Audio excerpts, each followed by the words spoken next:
Hi everybody, and welcome to your peripheral vascular assessment lesson. The objectives we'll be covering with this lesson will include information from this podcast and information that we cover in class. Please take a minute to look over the objectives. If you are taking this course in blended format, you will be asked to do a student activity on a site called Padlet, and information will pop up through Edpuzzle to let you know the link that you should go to and what you need to do.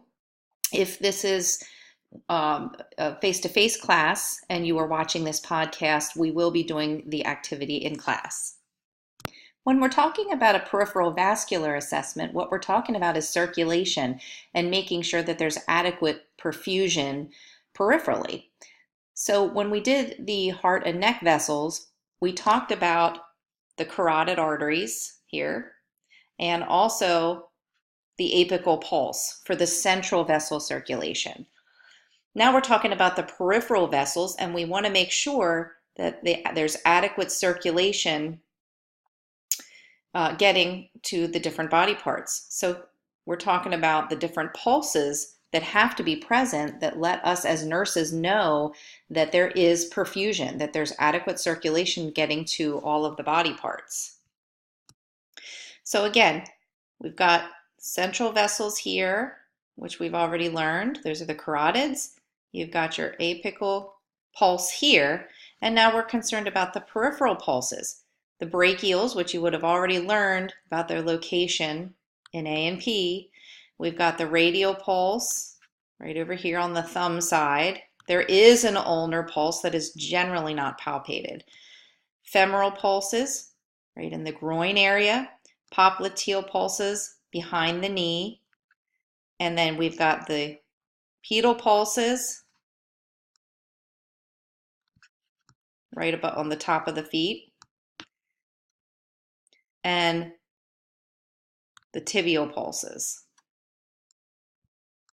right at the side of the ankles there. So those are the pulse point locations, which you should have already learned in anatomy and physiology. And in this class, we're going to learn how to assess for the presence of the pulses. So this slide shows you exactly where you're going to be palpating the pulses. I realize you probably have learned some of this in lab. Some of you have had experience with this, but it's important because it's an assessment class that it's reviewed again, because it is a very important assessment skill. In the first one here, you've got the radial pulse, which is palpated on the thumb side. Okay, so what we're doing when we're doing a peripheral vascular assessment is we're using our fingers, never our thumb, because we've got a pulse in our thumb, to palpate for the presence of a pulse. In the next one, we've got the brachial pulse, which is right in the antecubital space, again, using your two fingers. The femoral pulse is going to be right around here in the groin area. Now, we're not going to do that on each other for obvious reasons, but I do want you to know in clinical practice that it's a very important assessment skill. When patients have had lower extremity surgeries, if it's an area that we've got to watch for people who have had cardiac catheterization. So while we're not going to do it on each other, I do want you to be aware that it's important. Popliteal pulses are behind the knee.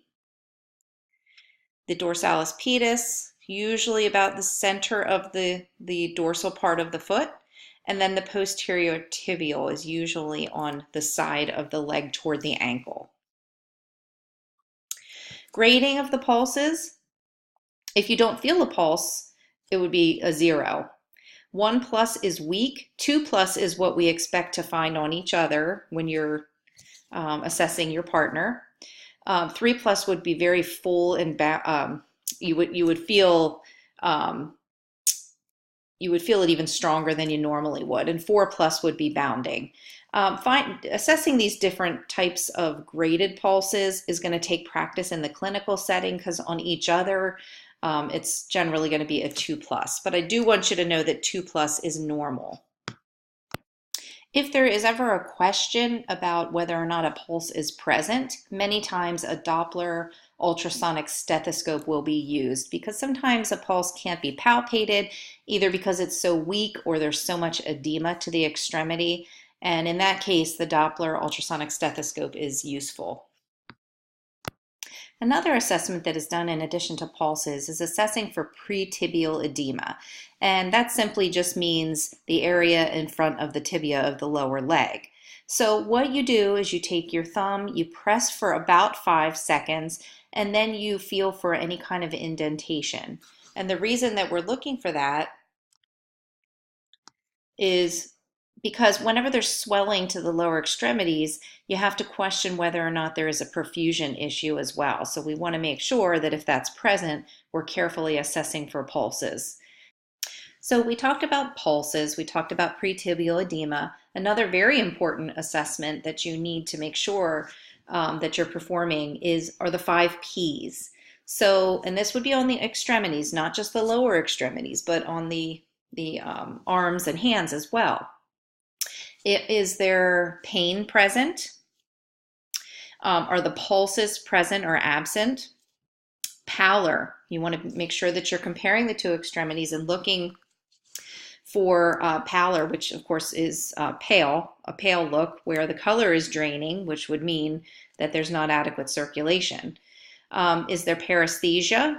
Okay, is this person able to feel when you're testing either by touch or another method? Are they able to move the extremity? So you're going to have to know the 5 Ps for peripheral vascular assessment. And here's why we do a peripheral vascular assessment. We want to prevent people from getting into trouble like you see here. If you look up in this area, this is an example of necrotic tissue. Okay, so that is where gangrene is probably going to set in at some point if it hasn't already. But these fingers are necrotic, which means the circulation has been cut off for whatever reason. In this example, you're starting to see a dusky look to this foot, which may mean a perfusion issue. Here, look at the pallor of the fingers. Okay, so the circulation is cut off. And there's certainly a perfusion issue for whatever reason here. This person had a fasciotomy because there was compartment syndrome, which you'll learn about. Had to relieve the pressure so circulation could get through. So you can see where the nurses marked the pulses to continually assess those pulses and make sure that there's adequate perfusion. Here you've got an example of swelling. As compared to the other extremity, certainly would want to make sure that there's pulses present there so that the circulation is not cut off. So these are the kinds of things that we're looking for so that the person doesn't end up losing an extremity. So at this point, I want to show you a video that demonstrates the peripheral vascular assessment as I want you to do it. The only thing she does not do here is assess for the 5 Ps, and in class I will remind you that that's something that you're going to have to do, and it's also listed on your rubric if you want to look ahead on that. But she does do a demonstration of everything that you're going to need to do. Hello, my name is Carolyn Merriman, and I'm going to be your nurse today. Can you please tell me your full name? Lita Jones. Okay, Miss Jones. Well, I've washed my hands, and what I'd like to do is check your armband. Okay, Miss Lita Jones. And can you also tell me your birth date? 4/1967. Thank you very much.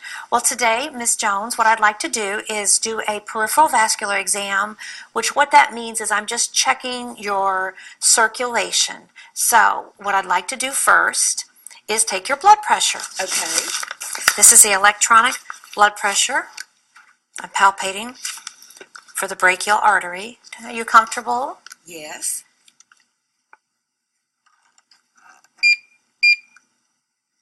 All right, it's going to squeeze your arm. All right, that should be done good. And so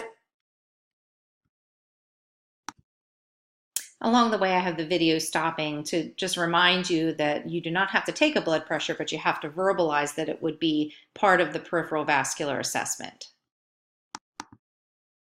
So your blood pressure was 120/80.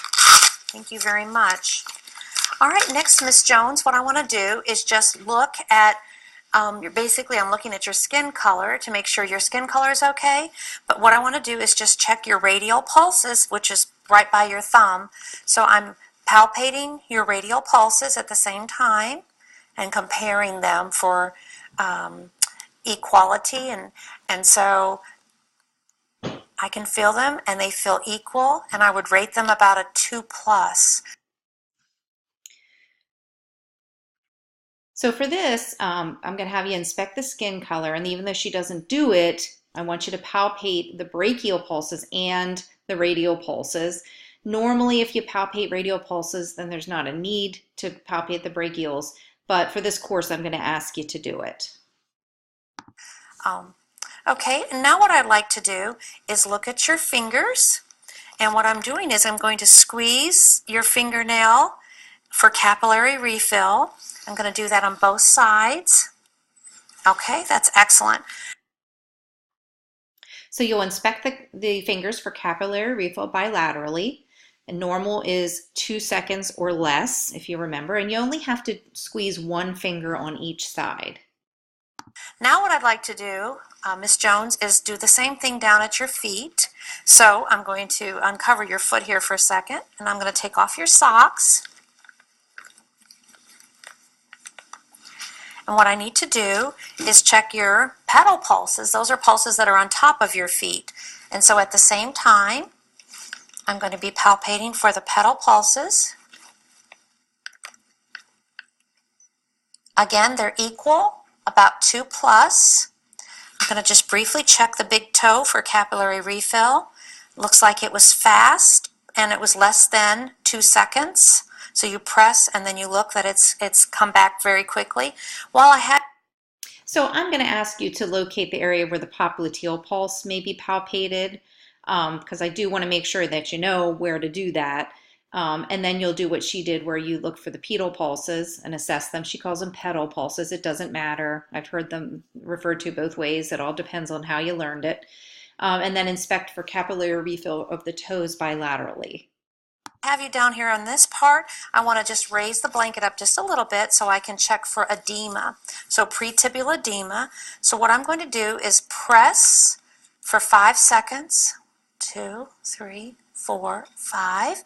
Run my hand down over to see if there's any indentation, and there's not. So you do not have any pretibial edema, and that's what I will record.